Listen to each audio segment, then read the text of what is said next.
Saudara, terima kasih Anda masih bersama kami. Saudara, kebakaran hebat melanda sebuah toko onderdil sekaligus bengkel kendaraan di Situbondo Rabu malam.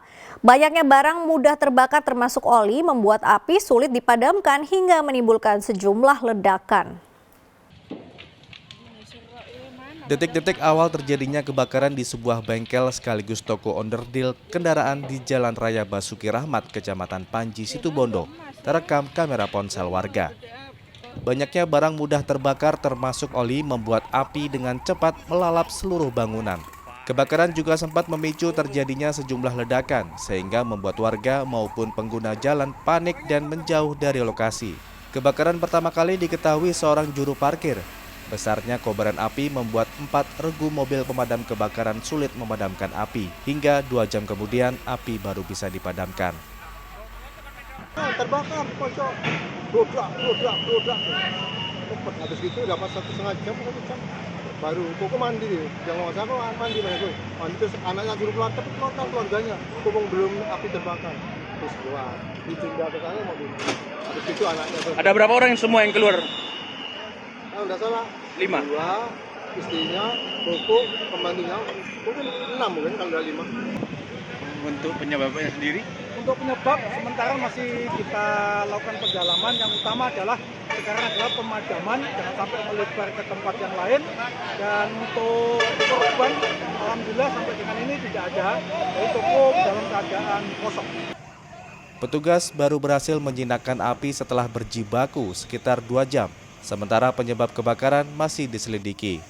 Selain mengakibatkan kerugian materi yang ditaksir mencapai ratusan juta rupiah, kebakaran juga sempat memicu kemacetan arus lalu lintas di jalur Pantura penghubung Banyuwangi Situbondo. Tommy Iskandar melaporkan dari Situbondo.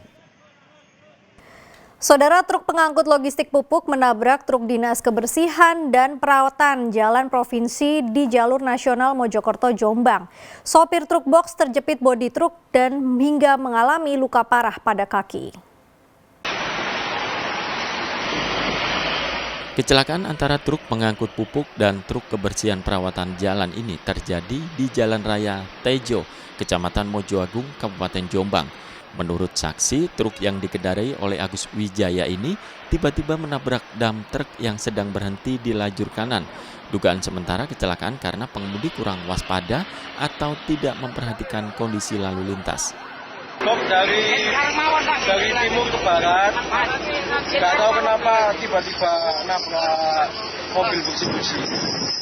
Akibat kecelakaan, truk box pengangkut pupuk yang dikemudikan Agus Wijaya asal Probolinggo mengalami kerusakan parah di bagian depan hingga menjepit badan dan kaki korban. Untuk mengevakuasi korban dari himpitan truk digunakan alat dari petugas lalu lintas dan BPBD. Korban luka dibawa ke rumah sakit untuk mendapatkan penanganan medis. Kasus kecelakaan ini kini ditangani unit Laka Lantas Polres Jombang. Dwi Mujiarso melaporkan dari Jombang. Saudara, maraknya pencurian motor membuat warga melakukan apa saja untuk meringkus pelaku bahkan menghakiminya. Di Jember, maling motor babak belur dihajar warga usai mencuri motor milik jemaah masjid. Pelaku diringkus setelah dikepung warga yang mendengar pengumuman adanya maling melalui pengeras suara masjid. Emosi warga tak terbendung saat mereka berhasil menangkap pencuri sepeda motor di sebuah masjid di Desa Tanggul Wetan, Kecamatan Tanggul, Jember. Pelaku berinisial NN, warga Desa Manggisan, Kecamatan Tanggul, Jember, hanya bisa pasrah menjadi bulan-bulanan amarah warga. Beruntung polisi yang mendapat laporan segera tiba di lokasi dan segera menyelamatkan nyawa pelaku dari aksi main hakim warga. Meski demikian, pemuda berusia 24 tahun itu kondisinya sudah babak belur. Pelaku sebenarnya sudah sukses membawa kabur motor milik Ali Misnadi saat korban sholat di masjid. Namun upaya pencurian tersebut gagal lantaran seorang jemaah berinisiatif mengumumkan adanya maling motor melalui pengeras suara masjid sehingga warga desa langsung mengepung pelaku. Saya keluar dari masjid, sepeda udah nggak ada. Terus? Ya terus kebingungan Pak, kami mencari sama teman-teman jamaah, terus diumumkan lewat masjid. Mungkin masyarakat sudah semua siap tapal kuda jalan-jalan itu. Terus akhirnya mungkin dia bingung terus balik ke masjid sambil bawa motornya itu. Karena kondisi lukanya parah, polisi membawa pelaku ke Puskesmas Tanggul untuk mendapatkan perawatan medis.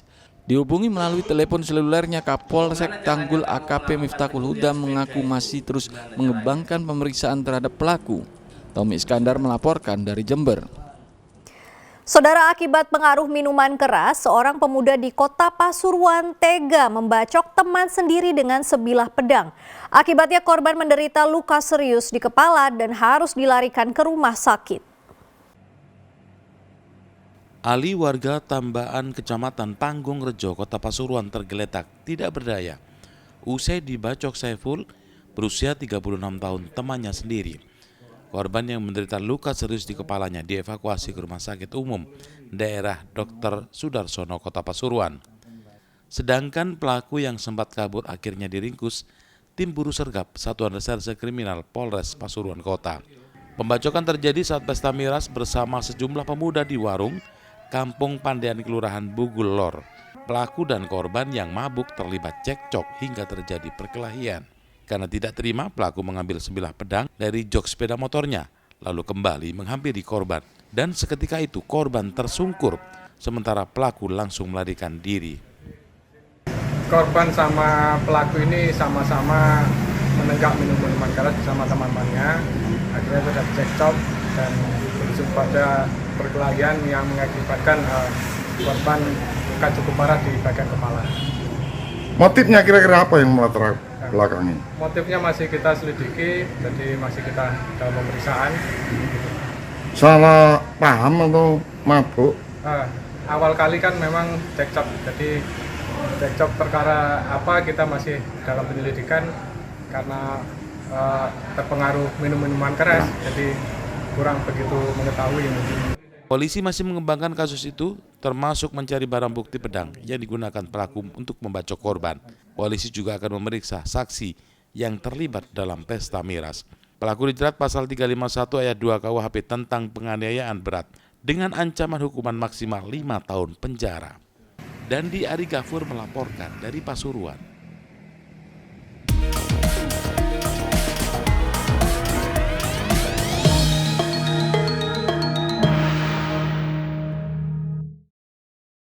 Saudara, jelang pelaksanaan pemilihan umum serentak 2024, Ketua Komisi Pemilihan Umum Republik Indonesia bersama Komisioner Bawaslu mengecek proses pencetakan surat suara di perusahaan penyedia logistik pilkada di Jalan Rungkut Industri, Surabaya. Ketua Komisi Pemilihan Umum Republik Indonesia Muhammad Afifuddin dan Komisioner Bawaslu Republik Indonesia Totok Haryono melihat proses pencetakan surat suara di perusahaan penyedia logistik pilkada di Jalan Rungkut Industri, Kecamatan Gunung Anyar, Surabaya.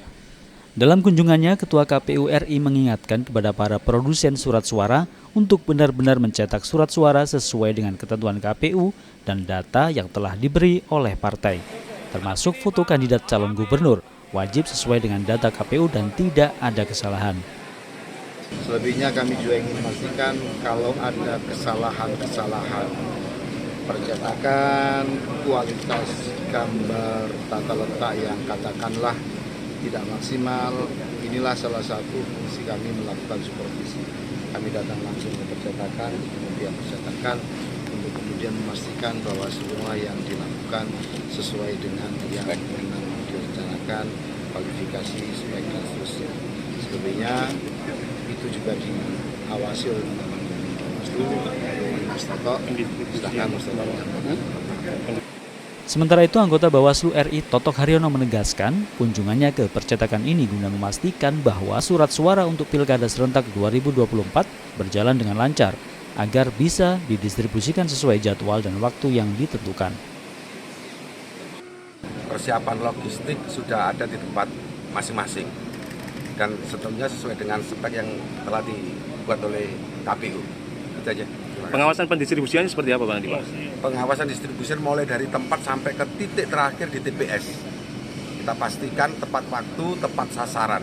Agar surat suara sampai di lokasi tepat waktu, surat suara yang diproduksi akan dikirim pada pertengahan Oktober 2024 sebab lokasi pengiriman cukup jauh.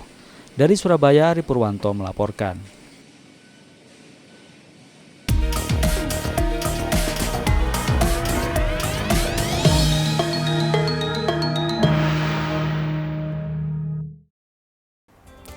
Saudara, informasi tadi sekaligus menjadi akhir perjumpaan kita dalam Liputan 6 SCTV Daerah Jawa Timur kali ini.